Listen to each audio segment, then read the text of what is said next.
Hello, and welcome to This is Growing Old, the podcast all about the common human experience of aging. My name is Matt, and I'll be your host. Caregiving is a radical act of empathy. To give care is to recognize the needs of another and provide support and companionship. All of us have received care at some point in our lives, and many of us will provide care in one way or another. Yet the concept of care often goes underexplored, leaving caregivers unrecognized and their contributions undervalued. This National Caregivers Month, I had the privilege of checking out a play that dives deeply into the importance of care and caregiving, The Art of Care. This production, developed in part by its ensemble, tells a powerful story made up of real-life narratives. It shines a light on the sacrifice, hardship, and profound beauty that define the caregiving experience. Joining us today to discuss the radical practice of care is the conceiver and director of The Art of Care, Dr. Derek Goldman. Dr. Goldman is an award-winning international stage director, playwright, producer, festival director, adapter, deviser, curator, and published scholar. He serves as artistic and executive director at the Laboratory for Global Performance in Politics, a unique organization that is both a global destination for students and an expansive network of global collaborators. And today, he's here with us on This is Growing Old. Thank you for joining us. It's great to be here, man. Thank you. Shall we jump right in? Sure. So, could you tell us a little bit more about your beginnings in the theater? What initially drew you to the stage? Sure. I grew up in the Boston area, and I guess I really found theater in high school. I was in Brookline, Massachusetts at Brookline High School, a big public high school, and was very fortunate that when I stumbled into theater, I had been kind of like, a sports kid who, was into lots of things, and, theater was stumbled into it a little bit randomly. But there was a program there called the Brookline Educational Theater Company, and the model of that was that the high school students were writing, creating shows about social issues, pressing issues in the community in conversation with community members, with adult community members, sometimes parents, sometimes others. This was like the, mid to late 1980s. So these were shows about drug and alcohol abuse. They were shows about freedom of expression and kind of, and so my first real exposure was less, most high schools were doing like that musical or whatever. And so my first exposure was actually really in a kind of connecting things that I was already interested in that were kind of, questions about who I was and what was going on in the world. And so that model, it just gave me a kind of early intergenerational kind of sense of like the power of theater to engage in real kind of community questions. And in some ways you can draw a straight line for that, for my interest, the ways that I've just stayed interested, then living through the AIDS epidemic, which had played a big role in my life, and lost friends and family members. I was an undergraduate at Northwestern during that, and starting to create theater out of the grief and loss and rage and political questioning that living through that had. So in some ways, my journey of working at the intersection of theater, justice, politics, social change, all kind of comes from just happening to come upon that at an early age. So, theater was kind of your great awakening. You began to discover yourself and the world through the craft. And before that, you said you were a sports kid. Were you pursuing sports? Was that something you wanted to do growing up, or were you just floating around? Yeah, I mean, I was a lover of sport. I mean, I was sort of, I don't think I was pursuing it anymore. I didn't have any illusions that I was on my way to become a professional athlete, but I would say that there's kids you hear about who like knew they loved theater from when they were like 6 years old or something. I was definitely not that kid. I was, uh, so I think it was more by the time I found theater, it was like as a connected outlet for other things I was already interested in. And it was less, I mean, I was, did some acting and some some directing early on, et cetera. But it was sort of, in some ways, it was less about theater as theater and more about theater and like what can theater. Mm, And that's a question in different ways I've been asking my whole life, which is like, what does this art form offer us? Like, what does it mean to come together as we've been doing for thousands of years in communal spaces to bear witness to a story, to each other's humanity?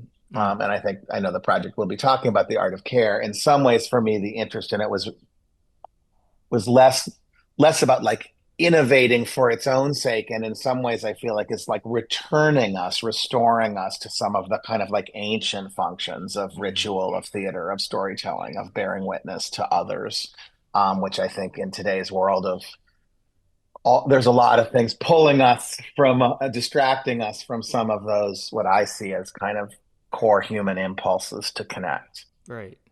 So, what is it about theater that makes it such an effective vessel for advocacy and discourse? um yeah, I think I would say it why I think it can be those things. I don't think by Mm, definition it always is effective at those things. And I think um, in some ways, like I think sometimes the strength of a thing is also its weakness. You know, theater happens in very local embodied ways, so it's not a mass form of entertainment. Of course, something like Hamilton can happen and kind of like, and create a more seismic wave of change. But basically, theater is about is an ephemeral art form, is about a group of people gathered in a space for a duration of time to hear a story, and and and we're breathing the same air, we're bearing witness to each other in that moment. Shows I've always been interested in shows that can be different every day, every night. Like I think that's part of its power, is to feel like we're not just seeing something that's like wash, rinse, repeat. And I think the at the core of the whole idea of theater, going back to, what's considered the first Western play, which is the Persians' Aeschylus.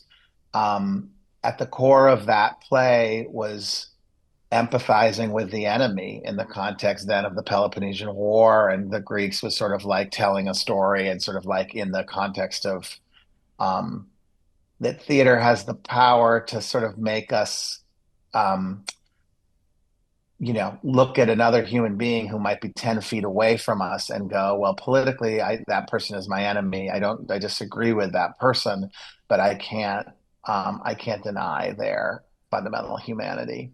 And I think what I have found as an educator now and as a theater maker is that things that when I was growing up were not that radical, like just what we did as theater, coming together in a circle and like doing theater exercises, breathing. It actually feels more radical now when I bring people together and say, leave your phones at the door. We're going to actually look at each other. We're just going to breathe together. We're going to connect with each other. We're going to listen to each other. We're going to recognize each other's humanity over the next hour, couple of hours. We're going to do some call and response. And I think those muscles, those basic muscles, we carry into these spaces so much um, anxiety, fear, mm, trauma, other things.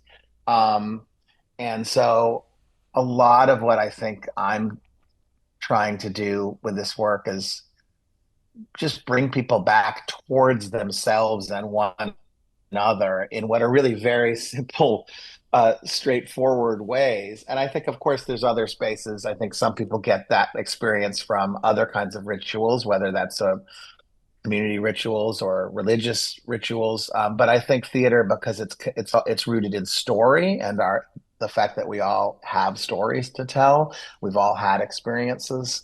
Um, uh, and I think for me, still a huge difference between being in a room with other living, breathing human beings and like experiencing a story alone in my living room on Netflix or on my phone or on my device. Not that mm. those don't have their own value and power, but there's something, and I think it actually gets more and more radical to come together. And I think that's part of what we were interested in Art of Care with the kinds of stories we were telling, is um,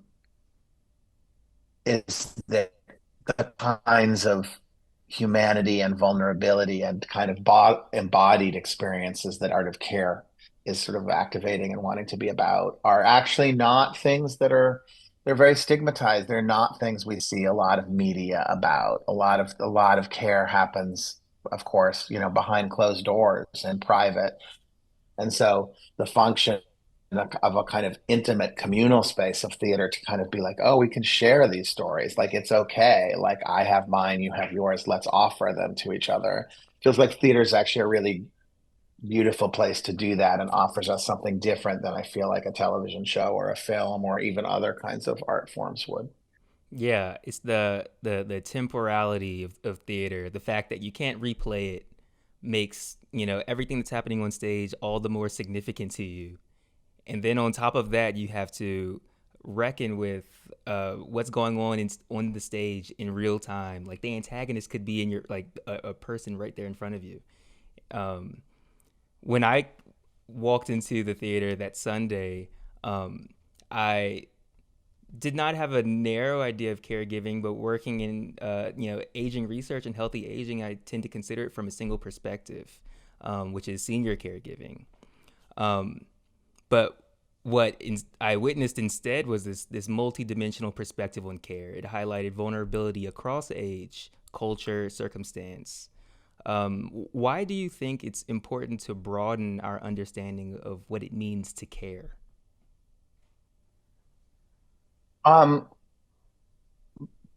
I think a word that came up a lot in our work and that I think is I've learned is central in kind of movements around care is the idea of interdependence. That we're, in so many ways as human beings, we are interdependent, and we tended, as certainly in an American context, to value and put independence first over interdependence. And I think for me, um, the there's a that what this project allowed me to see, because we were really weaving a tapestry around the stories and lives of seven very different individuals and their relationships to care, but the stitching of that tapestry spread very wide, because one of the ensemble members is a Syrian refugee whose relationships to understanding care come very specifically from her experiences out of Assad's dictatorship in Syria, to her experiences as a refugee, first in Beirut and then in the United States. So she's thinking both about health, what's happened to her body, and she has had experiences with healthcare, but they're inextricably entwined with questions of systemic, institutional, political, just questions of justice and collective care, and how cultures and countries do and don't care, how fear gets instilled in people so they don't trust each other, what Mm. that does to the psyche of a person, to the body politic. And so, um, in some ways, I feel like this was less like my job with this piece was really just to ask people what care meant to them and then to kind of listen deeply and follow the strands. But then I felt like my job was like, instead of hierarchicalizing my own sense of, oh, this play really should be about end of life care, or, this story more, I became very interested in that all of these not only matter, but are connected, that there's ways, if we think about care and if we think about um, one of our questions was really about how does if uh, how does putting care at the center of our understanding of our human life and work in the world reframe some of our ways of thinking about other things, whether that's about politics, whether that's about justice, whether that's about parenthood. There's all kinds of um, and um, So I think for me, it's been, I think the people were like, well, that sounds like it'll be everything in the kitchen sink. But what I think it actually does, what makes it um, not that, is the threading, the sort of specifics and the details of individuals. And, we recognize that at any one moment in whatever circumstance we're in, we may be having a personal relationship to care through the loss of a loved one or an illness, but it's embedded in all kinds of socio-political realities, like the question of like who's paying for that care, what kinds of bureaucracy are we moving through to get the care, what's the toll that it's taking, what are the systems that are or aren't letting us out of work to care for a loved one. All those things are sort of part of the that story. Um, and I think often we just look at one of them. Like if we're watching a television show about like a hospital, we may be seeing one lens of one piece of that, but we're not actually looking. And I think for me, the Art of Care project was a way to try to bring those together. The other thing that I just would say that this project has that I became interested in is what does it mean as artists, and thinking about that broadly, to think about art as something that actually might do the work of care or be part of the work of care, not only art about care, but what does it mean to imagine that part of our, and to not just imagine, but to enact that part of our work as artists is to work to provide, to offer care. We understand now that arts experiences are being prescribed in various contexts around the world as for medical purposes as part of people's well-being. But I think that's still a big new idea for a lot of people that like the arts aren't just kind of like, oh, something extra you can go do on a Friday night if you have the money and feel like it, or a cool, fun thing that they're not necessarily seen as part of the essential core of our well-being. But it, historically, societally, they have been imagined as that. And I think we've kind of decoupled those things. Hmm. And so for me, part of the piece is really trying to kind of think about our role as theater makers as not just doing a play about care, but hopefully offering at least at least a window into what care might feel like or look like. And it felt, I think for me, one of the most gratifying things about the production is how many people in the community seem to be finding not just a kind of, oh, I was moved by those people's experiences, but that they were finding for themselves some kind of healing, some kind of beginnings, at least, of a new, something that they needed and that felt like maybe it wasn't going to answer all of their care needs, but at least for those couple of hours or for the next steps, that it felt like it was offering some kind of care. And that for me is as an artist, I at this stage of my work in life, I want to be doing work. The world is so broken in so many ways. I want to be trying to do work that offers people something more than just escapist entertainment or even Mm. like interesting insight, but that offers them something more nourishing than that. Yeah, I feel like a lot of the audience saw their own stories in the narratives of the ensemble as well. And I think that is amazing. One thing I walked away with realizing was that, my story or, the folks who are around me who feel that the things in our lives are pretty insignificant, very mundane, are actually like pretty radical when you think about it in, context of caring and caregiving, who's looked out for me and who I've taken care of. Um, any of those stories on stage, felt like they could have been someone that I knew personally, and it's someone that I do know personally. Um, I I thought that was super profound. Um, so that one of the core elements of the art of care were those lived experiences in the narratives of the ensemble, which were developed through your in your shoes method of playwriting, which you created in partnership with the Laboratory for Global Performance in Politics. Can you break down what this method is and what role empathy plays, or what role empathy played in producing this work? Sure. Yeah, in your shoes is basically a method that in some ways is very very elemental. It's about building trust in a kind of community setting through some exercises in deep radical listening and call and response, just kind of like noticing what's present in the room among any group. Um, and then pair conversations, two-person conversations, usually off of a prompt. In this case, prompt might be as broad as "What does care mean to you?" or "What tell me a story about care in your life." The two people are having that conversation and they're recording it, And then and it's not an interview. It's really just a genuine two-way conversation that hopefully they might want to have anyway, that they're trusting each other enough to share, but it has the kind of intimacy and energy of not of a formal presentation, but of a conversation. And then they go away and listen to the recording, curate sections that move them, and transcribe the other person's words, and then bring that back.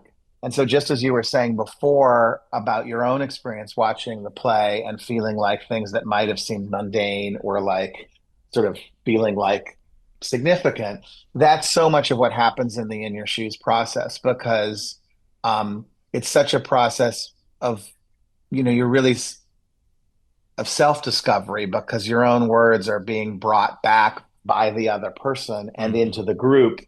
And what happens for me over and over again with this work is that, like, we as human beings are very quick to sort of edit out or police our own stories as kind of banal, not that interesting, or not that worth telling. And I think it's a combination of our own self-consciousness, vulnerability. Like, I don't, you don't even need to know about me. Like our genuine humility sometimes. Like, I'm more interested in your story, so we don't tell it. And it's also because there's a labor of telling it to a group, to taking the space. But with one person we might. And then if that person recognize, we so many times when I do this work, people are just surprised by the resonance of their own story once they're not the ones telling it. It also allows them to notice how it's landing in a different way.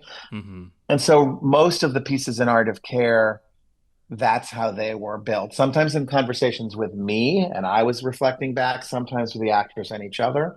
Um, and um, uh, and then in many cases for this production, those transcripts are actually put back in the words of the mouths of the person who originated them. So they're actually telling their own stories. But in what I feel is they're telling them differently than if they had written them or prepared them for a presentation, because we're still getting the sort of the energy of how they chose to say it to this one person. And so we tend in that space, I think, to be we're less polished. We're not trying to perfect it. We're not trying, you catch us in the moment of, like, which I think is a beautiful human moment, which is the moment of, like, trying to articulate what we mean, but not necessarily being certain about what we mean, Mm-hmm. remembering in the moment.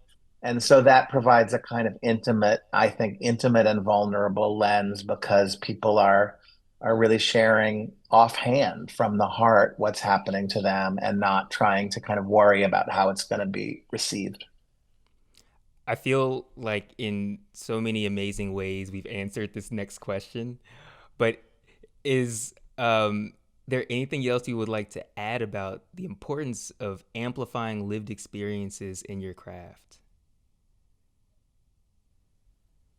I think that, I mean, that's, to me, that's a beautiful just way of saying what I think In Your Shoes offers. It's less what I find for me is the superpower of this work for me right now, and is that it's not about opinion, who's right or who's wrong, who's smartest. It's not really about advancing an argument.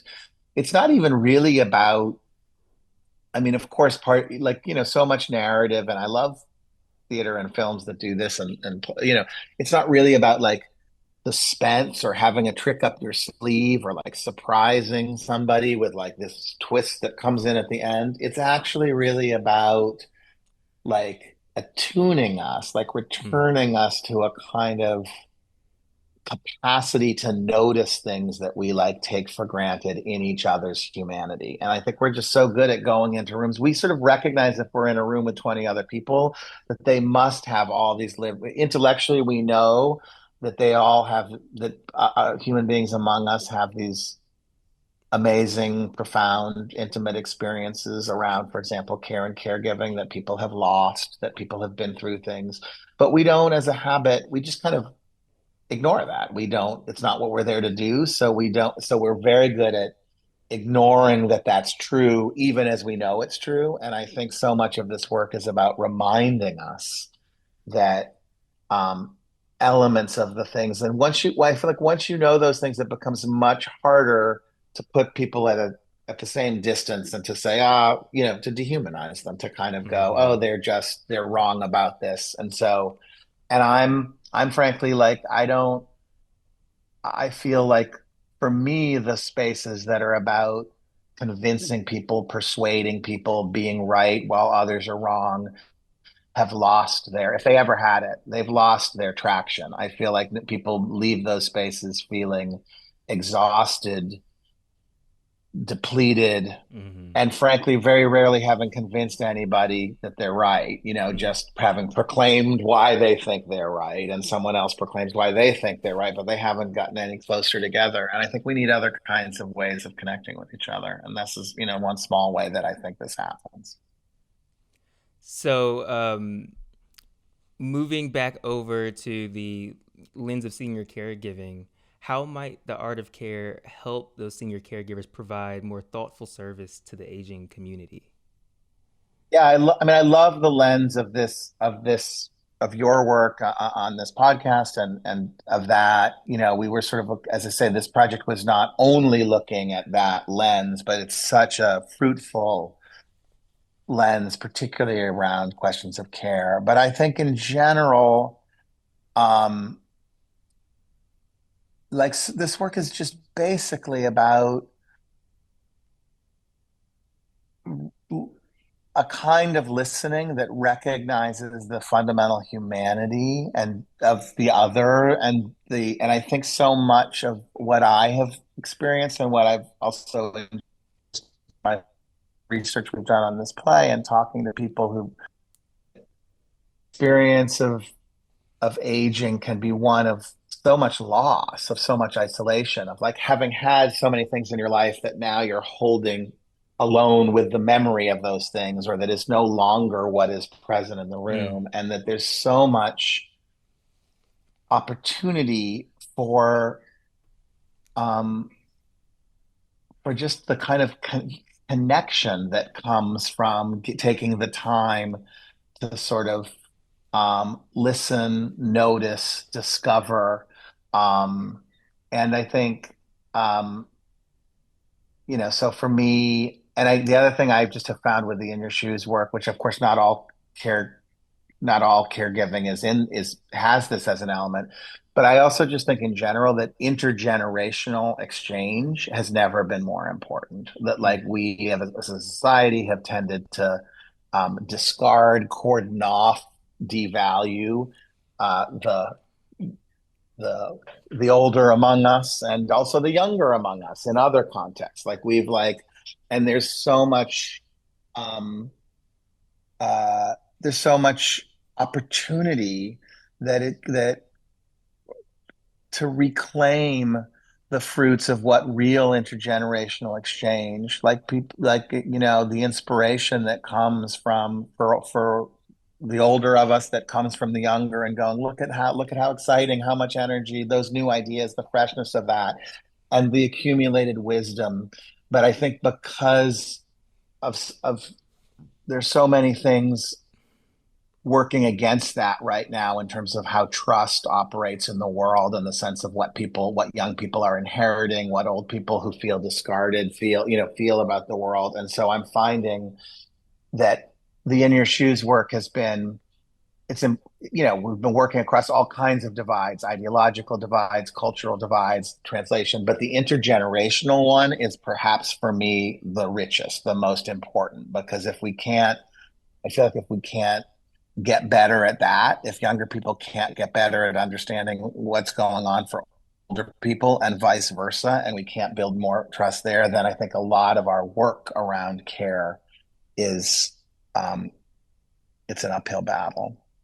Oh yeah, it's super funny you mentioned the you know intergenerational um, care and that or intergenerational exchanges being so important because our last podcast was about this actually, our last episode, and we just discussed how there's a symbiotic relationship across generations where learning goes both ways. And in this and from this perspective, the same goes with care. Um, the your older loved ones in your family, though you may be providing care to them, you're learning so much about yourself as well, and you're gathering those stories and collecting those things that are turning you into the person you're becoming. Um, Exactly. so yeah, that really hits. The art of care is not like a piece of work that kind of like begins and ends in the theater. What's next for the art of care? I know you mentioned that there's a longer term art of care initiative. Can Yeah. you uh, break down what that might be? Yeah, I think it's really about, I mean, the play in some ways for us is I see as a catalyst or a pilot for the world, for people who were able to see it or even who may now hear about it or read about it or whatever, to say this is this is the power of people coming together and telling their personal stories about care that are really not like these seven people weren't chosen because their stories are so unbelievable and exceptional and superhuman. They're like all of our stories. I really believe that we should choose any seven people and listen deeply and intently to the journeys that they're going to be extraordinary stories for any seven people. And so for me, this initiative is less about showcasing specific stories and more about creating and opening up the space for people of all kinds and developing, to share these stories.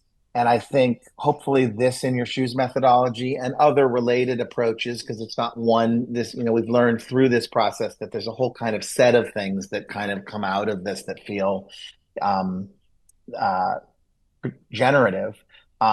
So we've had some amazing partners on this project already, which range from, healthcare facilities and institutions, both at places like Georgetown, where I teach, but also in the wider DC community, um, to other kinds of, humanities initiatives, Global Health Institute, different kinds of humanitarian spaces.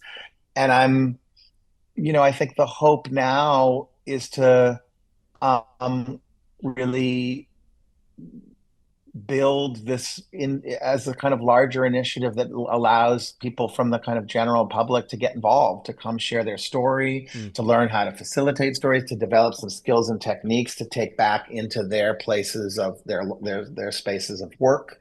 Um, for me, I never, I sort of this work for me is really about being kind of like a tuning fork and a listener and trying to follow the path of like what's needed and not like so I feel like in a way the play was like the first the first ding of like here's this, and we've Mm. had this wonderful expansive response from people saying we need this, can I, so we're starting to host workshops that are open to the public that we do Oh. at our lab at Georgetown. But we also have a larger global network that includes fellows who are working in humanitarian spaces and art spaces and spaces of incarceration, different kinds of spaces where we think these conversations can be generative. And um, I think we're at the beginning really of figuring out how this works as a larger initiative. We know, um, the play existed in one way at Mosaic Theater in its professional run, but there's also ways to bring, within it are individual stories that can go out and be used. If we're doing a 1 day workshop in a community, we can bring three of the stories and use them as a catalyst to hear other people's stories and have those artists engage with care workers and community members to sort of share their stories and develop these techniques. So we don't have a finished template yet, but these are the kinds of conversations we're having about how this work can hopefully um, serve, be useful, be healing, be generative. Mm. Um, so many people have said, I've been, these questions have been central to my life, but I've never been in a communal space where I've actually felt that they're being celebrated, these stories where people talkbacks and said, I've never spoken aloud about this, but for several years, I was the primary caretaker of this person. And it was kind of not something to talk about at work and not something really to talk about in social spaces, but you've brought it home here. And I feel like so we're trying to like listen and notice that this is striking a nerve and to work with people and learn from people who really are, professionals in these spaces to see how the work we've been doing maybe can be additive and can partner. So the art of care is really a living project, Absolutely. and this professional one It's run a was it's a caravan. I see it as like, get on board. And in order for like any good caravan, get on board, but also tell us what you need on board. you need to trademark that because that was too good. um, so we've got these final two questions that we ask all of our Yeah. guests. The first question is: when you were a kid, what did you imagine growing older would be like? It's such a beautiful question. I mean, I was an only child of divorced parents, which I think, and I was sort of the quintessential, living and growing up in a city. So I feel like you know, I was the archetypal, like I was old early, and or in my sort of imaginary life, I was, uh, and I now have kids, and who also in different ways, I feel like that, the old joke of like they were 40 before they were four, like in this, Right.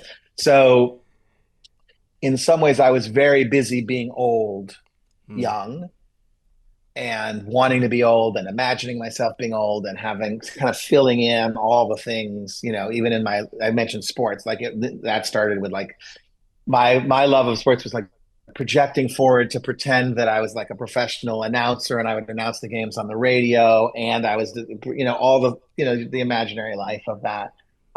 And then I think something I think a lot about in my work is that like how much I, I guess I feel like in becoming old really young or imagining yourself old really young, there's also something about staying young as you get old and reclaiming aspects or claiming or just reminding yourself of aspects of youth and childhood.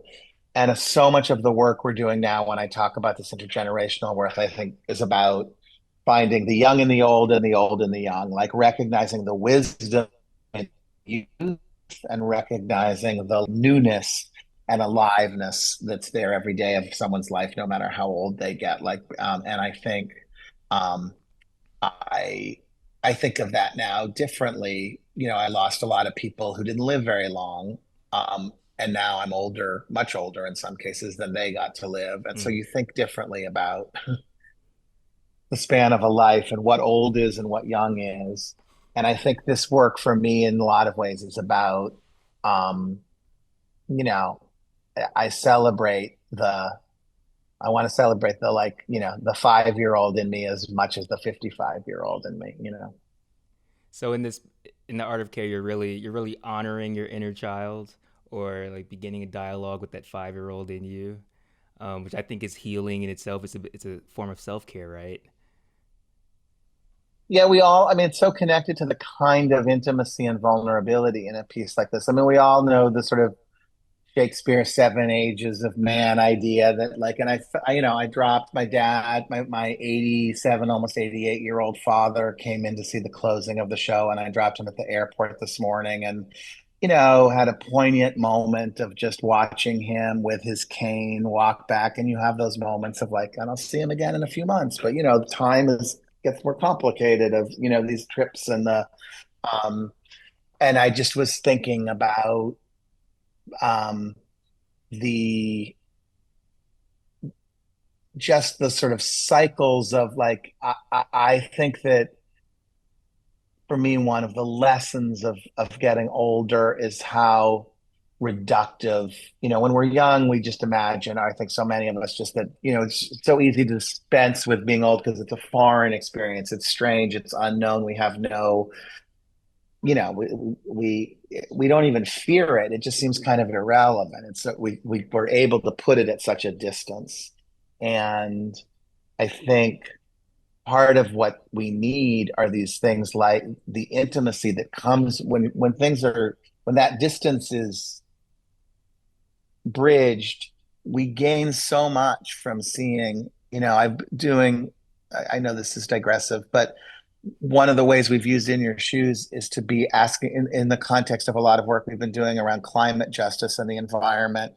And so we've been doing some radically intergenerational work where we'll have a very elderly person and a child in conversation about what the earth means to them. And then they're telling each other stories. So a kid will literally be playing someone 70 or 80 years older than them, telling a story about a lake or a river that they remember sitting on. And then the 70 or 80-year-old will be playing the 7 or 8-year-old talking about a field. It's very moving because, of course, there's something about the earth and the sort of question of its permanence um, and its vulnerability itself. And I find there's something for me very moving about childhood in age and age in childhood. I love that so much. Um, so now that you are an adult and growing older every day, what do you enjoy most Yes. about this experience? Yeah. I mean, I think what I enjoy most is, and the paradox is like of getting older is like I feel like I'm learning. We talk about being lifelong learners, but like I'm learning to sort of like notice and appreciate things I took for granted. And some of that is processes like this, which are like about, you know, slowing down, deep listening, attention to detail in the kind of way a process like this. So if this is the process that I have the privilege of facilitating, I also get better at being like we had a lot of crises to navigate on this art of care production process. I feel like 15 or 20 years ago, I might have just been like, you know, in the fray of the crisis, I might have contributed to the crisis more. And my approach, or I tried my best anyway, was just to kind of like wait it out, listen deeply, nod, think, breathe, be like, this is just a play ultimately. The world is, we'll navigate this. We know, you know let's think on it, and those are skills that I don't know, not everybody. I feel like it's a privilege to get to even be to get to develop those, and so however the sort of because I see lots of people whose life maybe gets more and more stressful, or it shrinks a little bit, and for whatever reason, being an educator, whatever, I feel like I've been able on that. I've seen myself grow, and that allows me for all the things that are sad and hard and all the loss that comes with getting older. People die, people leave you, you miss people. There's a lot of grief. There's a lot of things that your body breaks down. There's things that aren't great. Um, but I think my capacity to notice and appreciate others and what's beautiful in the world and what's worth fighting for, what's Mm. worth living for, has grown. And that feels like a gift to savor and to try to spread. Oh yeah, it's like you've got this awareness now that some things aren't going to be here anymore, and that ephemerality, as you mentioned earlier, and so yeah, that capacity grows to appreciate things more as they happen. Also, you've been doing this for so many years. Um, you know how to handle so many things, and it's something that only age and experience can provide you uh, with that. Some things that would have stressed you out in your 20s, totally chill now. You've done this a million times.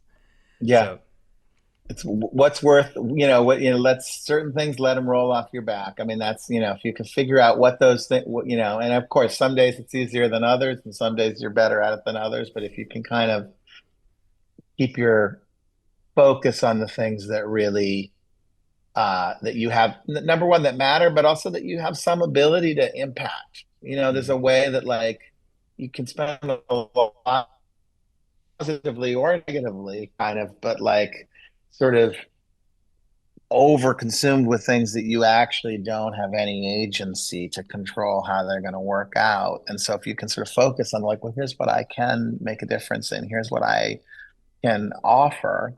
And that's again, I don't think there's that. It's just a little bit of it's experience, it's luck, it's a lot of things. Attunement, the people you surround yourself with, Oh yeah. So Wow. This has been an amazing conversation. Thank you again for likewise. Yeah. thanks so much for joining me. Um, as always, to the crowd, be sure to check out the Alliance's website, agingresearch.org, to stay up to date on all things healthy aging. Thank you for tuning in to This Is Growing Old. If you want to listen to this episode and past episodes, you can do so on all streaming platforms. And yeah, thank you again. Thank you again so much, Matt. It's great talking with you.